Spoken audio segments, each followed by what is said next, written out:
إن الحمد لله نحمده ونستعينه ونستغفره ونعوذ بالله من شرور أنفسنا ومن سيئات أعمالنا.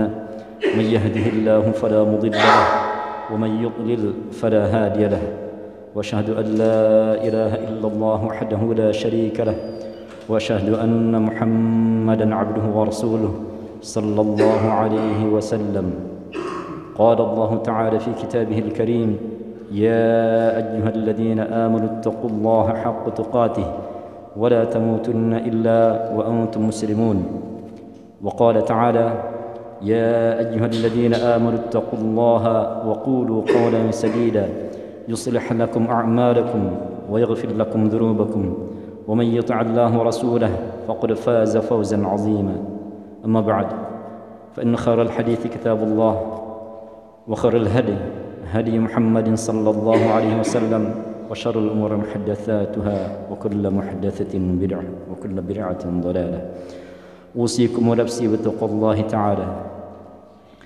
Khatib mewasiatkan kepada diri khatib pribadi dan jemaah sekalian agar senantiasa bertakwa kepada Allah Ta'ala. Allah Ta'ala berfirman: hai orang-orang yang beriman, bertakwalah kepada Allah Ta'ala sebenar-benar takwa kepadanya, dan janganlah sekali-kali kamu mati melainkan dalam keadaan beragama Islam. Ali Imran ayat 102. Ya ayyuhalladzina amanu taqullaha wa kunu ma'as sadiqin. Hai orang-orang yang beriman, bertakwalah kepada Allah dan hendaklah kamu bersama orang-orang yang benar. At-Taubah ayat 119. Ayyuhal mu'minun. Suatu pagi Rasulullah sallallahu alaihi wasallam setelah selesai melaksanakan salat subuh, beliau bersabda kepada para sahabatnya: Hal ra'a ahadun minkumul barihah? Apakah ada di antara kalian yang mimpi tadi malam? Hadis riwayat Muslim. Bila ada sahabat yang berbicara tentang mimpinya, maka Rasulullah pun mentakwil mimpinya. Bila tidak ada, maka Rasulullah bersabda: Sesungguhnya tadi malam aku bermimpi. Aku diajak oleh dua malaikat, lalu aku pun pergi bersama keduanya. Lalu aku melewati seorang laki-laki yang ditelentangkan. Kemudian satu lagi membawa batu besar. Lalu kemudian orang yang membawa batu besar ini menghancurkan kepala orang yang terlentang tersebut, sehingga kemudian batu itu pun menggelinding. Baru kemudian ia mengambil batu tersebut. Ketika kembali, maka kepala orang tersebut telah menjadi bagus kembali dan dihancurkan. Demikian terus sampai hari kiamat. Maka aku bertanya kepada malaikat itu, siapa dia? Kata malaikat itu, pergilah, pergilah. Kemudian aku pun pergi. Lalu aku melihat seorang laki-laki yang mulutnya disobek sampai ke tengkuknya. Ketika yang kanannya telah selesai, lalu kemudian yang kirinya pun disobek lagi.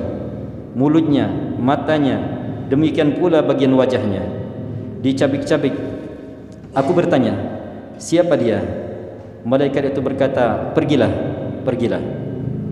Kemudian aku melewati laki-laki dan wanita yang telanjang berada dalam tungku. Ketika api menyambar dari bawahnya, mereka menjerit kesakitan.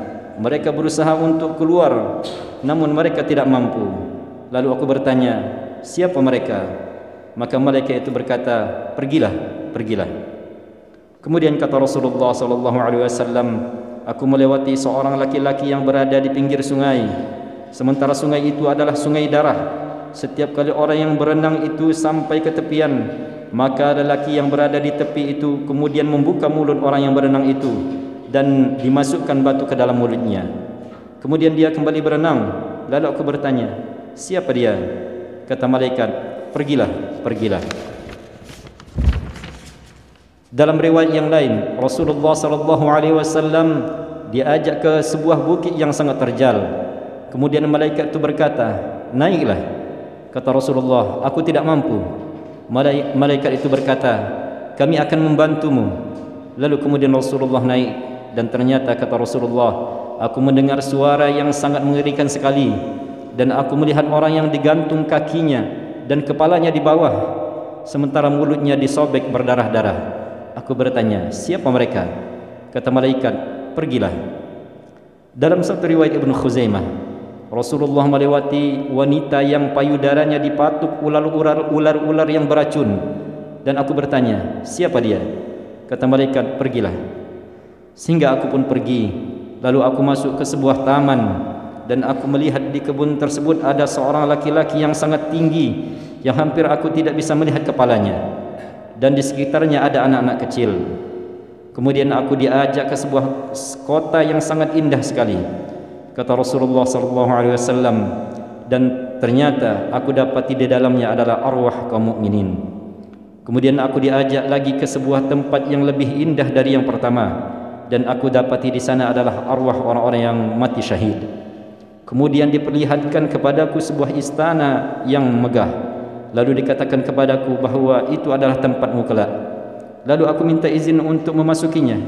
Maka malaikat itu berkata, adapun sekarang belum waktunya. Lalu Rasulullah SAW bersabda, tolong ceritakan kepadaku apa yang aku lihat. Maka malaikat itu berkata, adapun orang yang berbaring dan dihancurkan kepalanya, ia adalah orang yang sudah diajarkan oleh Allah ayat-ayatnya. Dia sudah mempelajari Al-Quran, tapi dia tidak mengamalkannya. Ia pun juga tidur dari salat. Adapun yang kamu lihat mulut dan tengkuknya dihancurkan dan disobek, itu adalah orang yang keluar dari rumahnya lalu kemudian membuat berita-berita palsu yang tersebar ke sana kemari. Adapun yang kamu lihat laki-laki dan wanita yang telanjang, itu adalah para pezina. Adapun yang kamu lihat ia berenang di sungai darah, ia adalah pemakan riba. Adapun yang kamu lihat tergantung ia dengan mulut yang berdarah, adalah mereka berbuka puasa di bulan Ramadan tanpa ada uzur. Adapun wanita yang dipatuki payudaranya, maka ia adalah wanita yang tidak mau memberikan asinya kepada anaknya. Saudaraku sekalian, ini adalah mimpi Rasulullah, yang tentunya mimpi Rasulullah adalah hak, menceritakan tentang azab kubur yang terjadi di alam sana. Allah Subhanahu wa taala mampu untuk mengazab manusia di alam kuburnya, dan bagi Allah itu adalah mudah. Kita sekarang hidup di dunia. Dunia bukanlah tempat pembalasan. Dunia adalah tempat kita beramal. Berapa banyak orang yang berbuat kejahatan tidak diberikan balasan karena memang dunia bukan tempat pembalasan. Pembalasan itu kelak ketika kita telah meninggal dunia. Ketika kita telah dikuburkan, di sanalah kita akan melihat pembalasan. Terlebih ketika kita dibangunkan kelak di padang mahsyar, kemudian kita akan dihisab oleh Allah. Di sanalah kita akan merasakan azab yang amat keras.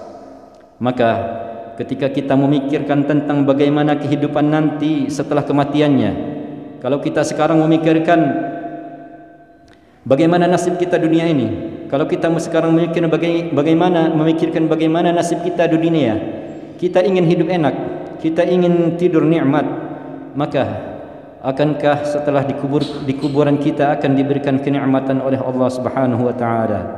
Maka setiap kita pasti akan mengalami kematian. Allah taala berfirman, kullu nafsin dha'iqatul maut. Setiap jiwa pasti merasakan kematian. Ali Imran ayat 105. Ayyuhal mu'minun, sesungguhnya kematian itu sesuatu yang pasti. Semua manusia tidak akan pernah ada yang berani berkata, saya akan hidup di dunia selamanya. Siapa manusia yang akan hidup kekal di dunia? Tidak akan pernah ada. Akan tetapi Allah Subhanahu wa taala tidak pernah memberitahu kepada kita kapan kematian itu akan tiba.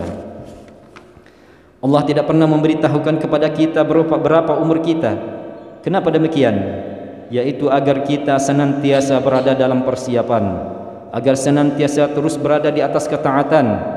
Kita tidak ingin saat kita berbuat maksiat kepada Allah, tiba-tiba malaikat maut menjemput kita, lalu ajal pun datang kepada kita dalam keadaan na'udzubillah kita meninggal dalam keadaan maksiat kepada Allah taala. Na'udzubillah.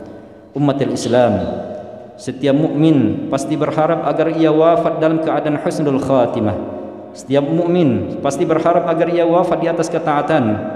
Maka mungkinkah kita mendapatkan itu jika kita tidak membiasakan dari hari ini, dari waktu sekarang ini?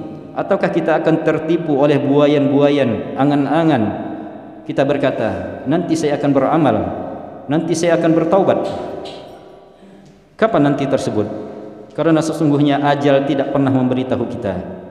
Maka kewajiban kita adalah sekarang kita banyak bertaubat kepada Allah, sekarang kita banyak beramal saleh, sekarang kita banyak kembali kepada Allah, dan kita berusaha untuk menjihadi diri kita. Jangan sampai kita menjadi hamba-hamba syaitan. Aqulu hadzal qaul wa astaghfirullah li wa lakum wa lisairil muslimin min kulli dhanb fastaghfiruhu innahu huwal ghafurur rahim. Allahumma shalli ala Muhammad wa ala ali Muhammad.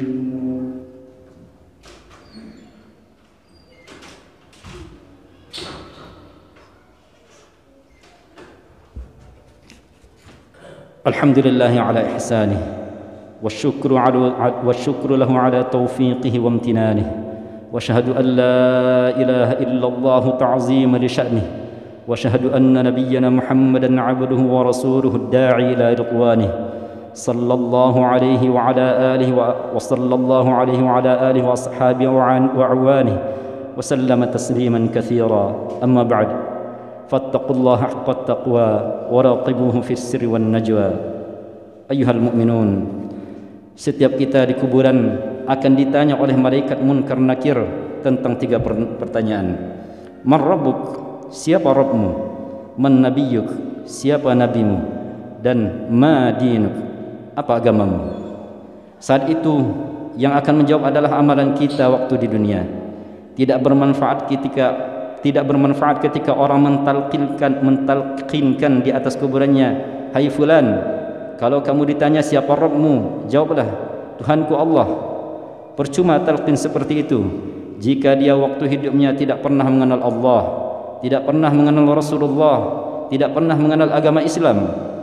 Maka jika kita ingin selamat di kuburan dari pertanyaan munkar nakir, sekarang kita kenali siapa Allah, kenali Rasulullah sallallahu alaihi wasallam, kenali agama kita, pelajari dan amalkan dalam hidup kita.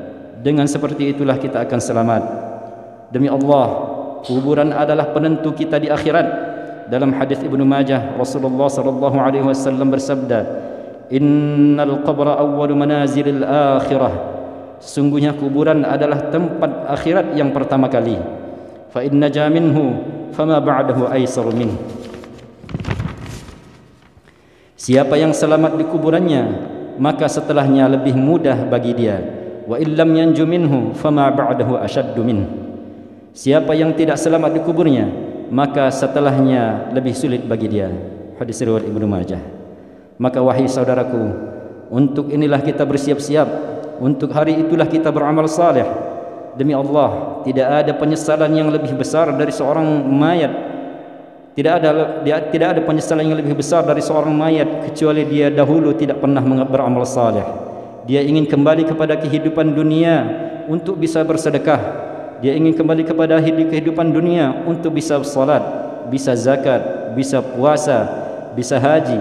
Namun tidak mungkin manusia kembali lagi ke dalam dunia, ke alam dunia.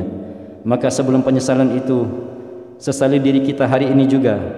Berusahalah kita semangat dalam kebaikan dan amalan saleh. Demi Allah, kebahagiaan itu untuk diri kita sendiri. Allah berfirman, "Wa in ahsantum li anfusikum wa in asa'tum falaha." Jika kalian berbuat baik, maka kebaikan itu untuk diri kalian sendiri, dan jika kalian berbuat buruk, maka keburukan itu buat kalian sendiri. Allah tidak diuntungkan dengan ketaatan kita. Allah pun tidak dirugikan dengan kemaksiatan kita. Innallaha wa malaikatahu yusalluna 'alan nabi ya ayyuhalladzina amanu sallu 'alaihi wa sallimu taslima. Wa qala sallallahu 'alaihi wasallam, man shalla 'alayya salatan wahidatan sallallahu 'alaihi biha 'ashran sallallahu 'alaihi biha 'ashran. Allahumma salli 'ala Muhammad wa 'ala ali Muhammad كما صليت على إبراهيم وعلى آل إبراهيم إنك حميد مجيد. اللهم بارك على محمد وعلى آل محمد كما باركت على إبراهيم إنك حميد مجيد. اللهم اغفر للمسلمين والمسلمات والمؤمنين والمؤمنات الأحياء منهم والأموات إنك سميع قريب مجيب الدعوات فيا قاضي الحاجات. اللهم ادفع عنا البلاء والغلاء والوباء والفحشاء والمنكر والبغي والسيوف المختلفة والشدائد والمحن ما ظهر منها وما بطن من بلدنا هذا خاصة ومن بلدان المسلمين عامة، إنك على كل شيء قدير. ربنا لا تؤاخذنا إن نسينا أو أخطأنا، ربنا ولا تحمل علينا إصرا كما حملته على الذين من قبلنا، ربنا ولا تحملنا ما لا طاقة لنا به، واعف عنا واغفر لنا وارحمنا، أنت مولانا فانصرنا على القوم الكافرين. اللهم آت نفوسنا تقواها وزكها أنت خير من زكاها، أنت وليها مولاها. اللهم إنا نسألك الهدى والتقى والعفاف والغنى. اللهم أحسن عاقبتنا في الأمور كلها وأجرنا من خزي الدنيا وعذاب الآخرة. ربنا آتنا في الدنيا حسنة وفي الآخرة حسنة وقنا عذاب النار، والحمد لله رب العالمين. عباد الله، إن الله يأمر بالعدل والإحسان وإيتاء ذي القربى وينهى عن الفحشاء والمنكر والبغي، يعظكم لعلكم تذكرون. فاذكروا الله يذكركم واشكروه على نعمه يزدكم، ولذكر الله أكبر، والله يعلم ما تصنعون. أقيموا الصلاة.